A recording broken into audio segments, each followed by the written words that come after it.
and welcome to Tayo Mini Reads, Reviews, Discusses, Monologues about everything and anything, and that's on period. Hi guys, and welcome to my channel. So I just did a video about some comfort C-drama shows that I absolutely love and will recommend over and over again. And I wanted to do the part 2, which will be some K-dramas that I love and I will recommend over and over and over again. So let's get into it. So the first show would be One Spring Night, which follows Junin and Ji-ho, which is Hanjimi and Haein. This particular show is very problematic. That's all I'm gonna say. It's problematic because when Hanjimin and Ji-ho and Haein meet, Hanjimin is in a relationship with this dude, right?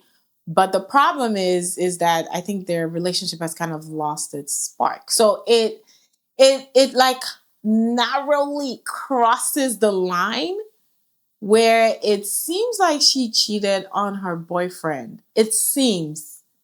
So why I say it seems that she was already checked out. She could have just broken up with him and she dilly-dallied a lot. But I think once she made the decision, she called it off and that was it. So it's not a popular choice. It's debatable, right? Because a lot of people feel that she was cheating on her boyfriend. I'm like, yeah, I kind of see it, but I still like them. Their pairing was really good, and there were other things going for the story because Haein was playing the role of a single father, which is kind of like a taboo in Korea, and so you kind of watch them get together and grow together as a family, and I thought that was fantastic. So this show is on Netflix. It came out in 2019, so it's not a pretty new show, but it's really, really interesting. Like I did still like it, regardless of that very, very questionable part. But that leads me to my second show, which will be Something in the Rain, which is Junhee and Jina. That's Haein again and Sonya Jin. So in this one is more about a Donsang and like a senior sister and it's like a age gap kind of relationship where she is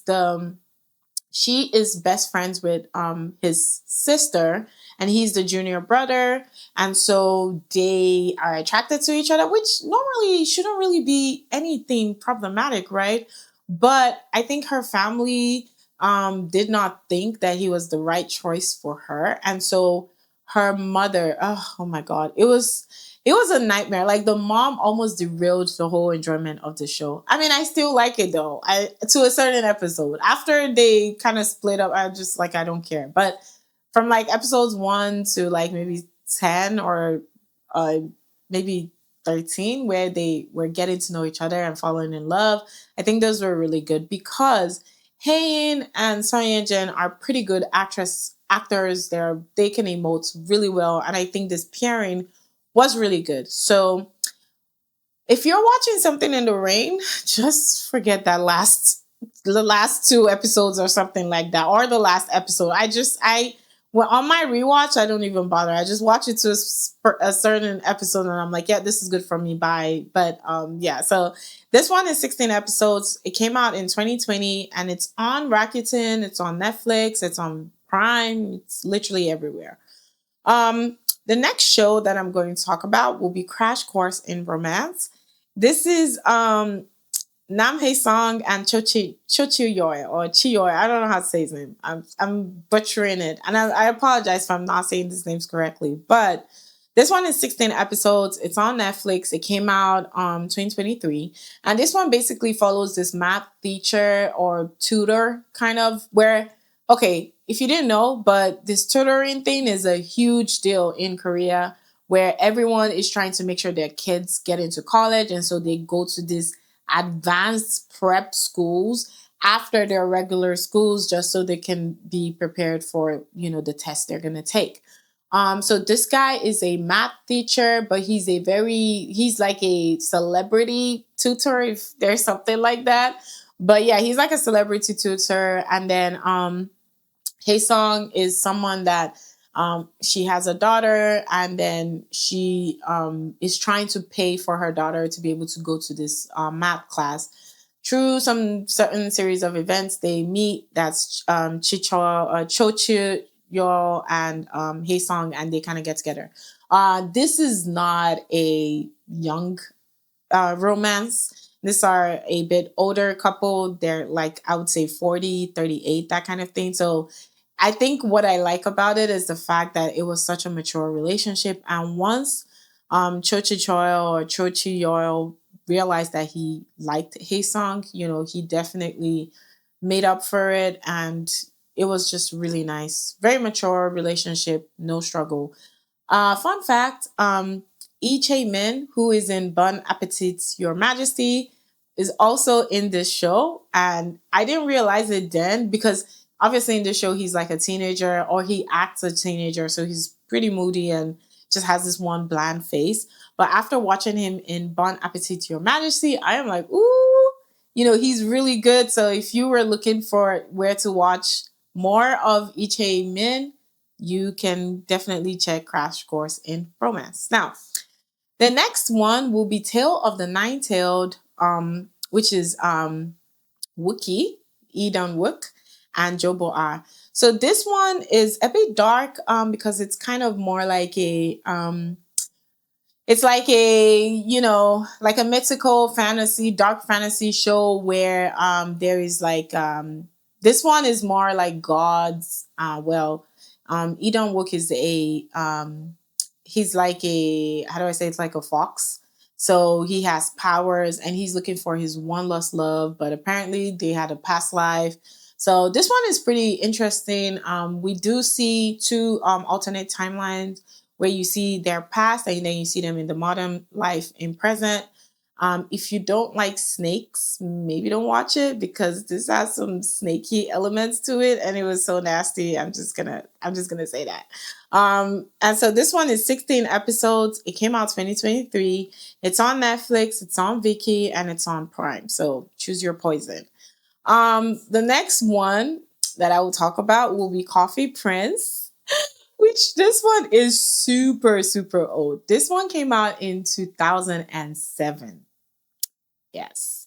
But it's on Viki and it's on Prime. And this one is so funny. I can't express how funny this one is. So basically we follow Ganyo, who is Ichibo Hanko, Cho Hanko.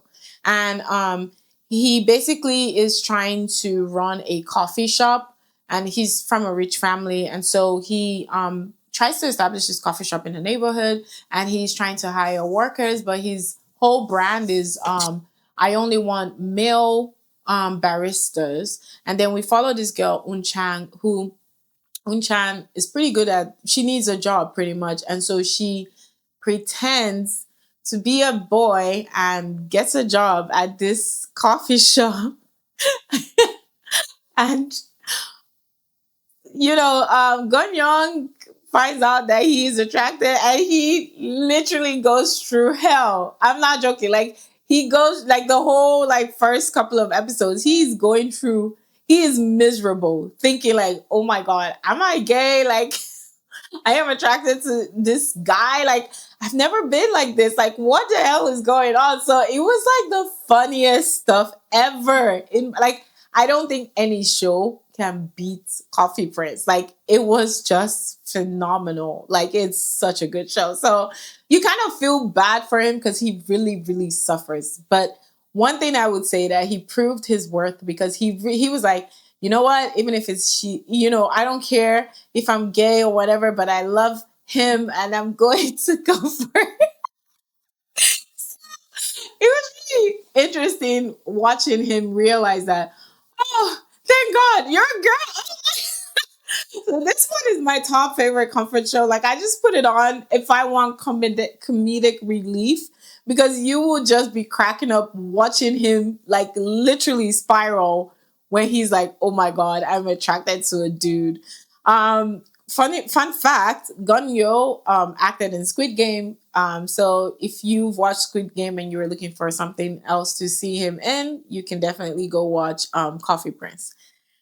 The last one I'm going to talk about is one that's near and dear to my heart, and that would be Yumi's Cell. So Yumi's Cell is like an animation-ish show, but it's a modern world. We follow this girl called Yumi, Kim Yumi, who works in just a regular. I think she works in a marketing company, but as we're following her life, we also follow the life of her cells, and cells in this being her emotion cell, her happiness, hungry, she's anxious, she's, tired. So we basically follow her cells as they respond to whatever stimuli that she's feeling. So when she's happy, you can see happy cell just like jumping off, and these cells, basically they're showing us how the cells drive her, her life or her daily life. It's so interesting. And you see the cells are really small like this. They're pretty small. And they definitely got like the different characteristics. Like when you see hungry, you're like, oh my God, he's hungry. And when you see happy, you see sad, you see emo, you see moody. I mean, it's fascinating. And so we follow Kim. She's trying to find love. Her first boyfriend, which was Guwang, they dated. It seemed like they were endgame, but then something happens and they just kind of like whoosh. And so this one actually has 2 seasons. There's Yumi Cells 1 and 2. So it's a combination of 28 episodes. It came out 2021 and you can watch it on Viki. It's really interesting. And then the next guy she gets with is Jin Young, which that's you, Bobby. Bobby was so dreamy, but I absolutely detest how their story was written. I didn't like the way that she broke off with him. I mean, it's not like she's not the problem. The guys were the problem, right? But I liked her relationship with Yubabi more than Guwang. It was just so sad that they were not endgame. I will give this caveat that Yumi Cells stopped at season 2. We never did get who she ended up with. They kind of foreshadowed it, and I thought there was going to be a season 3, but we never got it. So it's pretty sad, honestly, because I really liked it. It's a really good show and everything. But this. I mean, I still watch it because there's so many funny parts, and the cells are so cute. Like the cells are cute, and like just go watch it. It's the best type of animation ish kind of show that I've watched in a while. Two honorable mentions will be It's Okay Not to Be Okay. This one came out 2020. It's on Netflix. 16 episodes. We follow Sonia Jin and Kim So Hyun acting as Moon Young, Ko Moon Young, and Moon Gante. This one, I'm not going to spend too much about it, but this was a very, very fantastic show when it came out in 2020. This was more highlighting people that are suffering through, depression, and even people that have a disability, and just people striving to make it for themselves. Even Ko Moon Young had a very troubled and problematic childhood. So this one, it's more a healing drama. There is a love story in it, and there's like a mystery, motherish kind of thing going on. So it's not. That's why I'm like it's a honorable mention, because it is worthy. I wouldn't like watch it every time, but it was a really really good show when I watched it. Second one will be Welcome to Samdalri, which came out 2023/2024 December ish.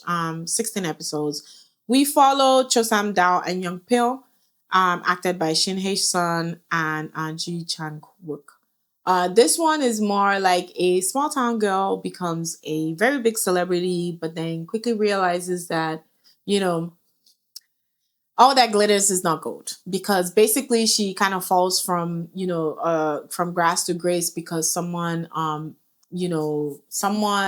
tried to, how do I say, blackmail her? Not really blackmail her. Someone lied against her and tried to bring her down. So she, she encounters this very terrible situation where her assistant is accusing her of doing something that she did not do. But instead of people that she has worked with for so long to support her, everyone kind of believed the story. And this has more to do with like cancel culture, because sometimes people are just canceled because there was a whiff of gossip and everyone just kind of like believes it and cancels. So you see Chosam Dao really, she's struggling, her self-esteem, everything is gone, and she realizes that all of these people that she held in such high esteem they were not good people, because when it came to it, they all abandoned her, and they just left her. So this one is a really good watch. It's very introspective into the evils of cancel culture. Like, don't cancel people. That's all. Just be empathetic. Be empathetic is all I'm gonna say. But these are some K dramas that I would recommend. Very good shows. They're my comfort shows. I put them on if, again, I don't have any shows that I'm watching or books that I'm reading, and I just want something on TV. And I don't spend too much calories trying to look at anything, but these ones are really good, and such a wow. I mean, obviously, I'm more of a romance girly, but yeah. So let me know any comfort shows, K dramas that you have watched and you would recommend. And if you watch any of these ones I mentioned, let me know what you liked about them or what you didn't like about them. But thank you so much for watching, and I'll see you guys in my next video. Until then,